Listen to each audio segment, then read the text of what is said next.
Gorakhpur link expressway परियोजना के भूमि अर्जन हेतु की गई किसानों संघ लोकजन की सुनवाई।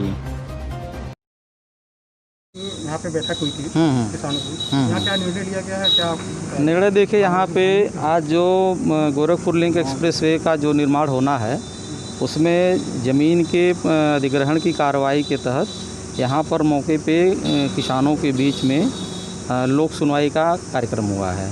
इसमें यहाँ पर किसानों के द्वारा जो समस्या बताई गई है उस समस्या को यहाँ पर नोट किया गया है और यहाँ पर कुछ लोगों की डिमांड है कि यहाँ पर रेट कम है, रेट को बढ़ाया जाए, और कुछ आबादी प्रभावित हो रही है, आबादी को कहीं उसको शिफ्ट कराने की व्यवस्था की जाए, और कुछ ऐसे किसान हैं जिनकी पूरी ज़मीन चली जा रही है। क्योंकि यहाँ पर वो इंटरसेक्शन बनेगा तो इंटरसेक्शन में काफ़ी लोगों की ज़मीन प्रभावित हो रही है।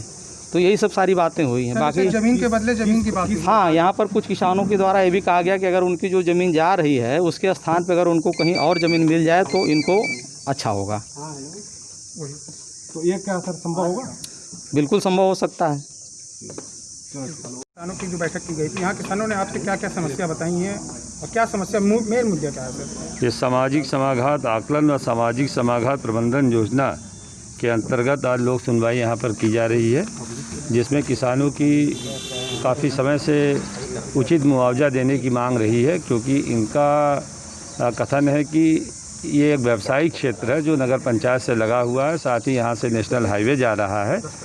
इस आधार पर इनका जो वर्तमान मुआवजा कृषि आधारित है वह अत्यधिक कम है, तो उस पर पुनर्विचार किया जाए।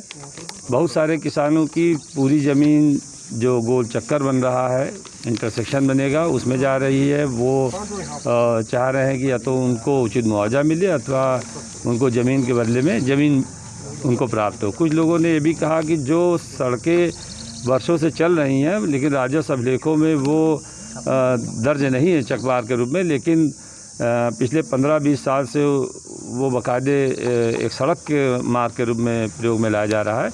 तो उसमें जो रेट है वो वही दिया जाए जो निबंधन शुल्क उनको बैनामा व्यक्तिगत कराने में देना पड़ता है, तो उसी के आधार पर उसका जो है प्रतिकर निर्धारण हो। सर, कुछ ज़मीनें जो कमर्शियल हैं भी, जो आपकी जानकारी में भी है, तो उसका कमर्शियल रेट क्यों नहीं मिल पा रहा? नहीं, यह योजना एक ग्रीन जोन की योजना है। जो पहले नेशनल हाईवे हमारा बना था वह जो एक हाईवे चल रहा था उसका विस्तारीकरण था, और चूँकि ये ग्रीन जोन की योजना है, ग्रामीण क्षेत्र की योजना है, तो इसका जो प्रतिकर निर्धारण हुआ वो सर्किल रेट जो कृषि का था उसके 4 गुने के आधार पर प्रतिकर का निर्धारण हुआ है।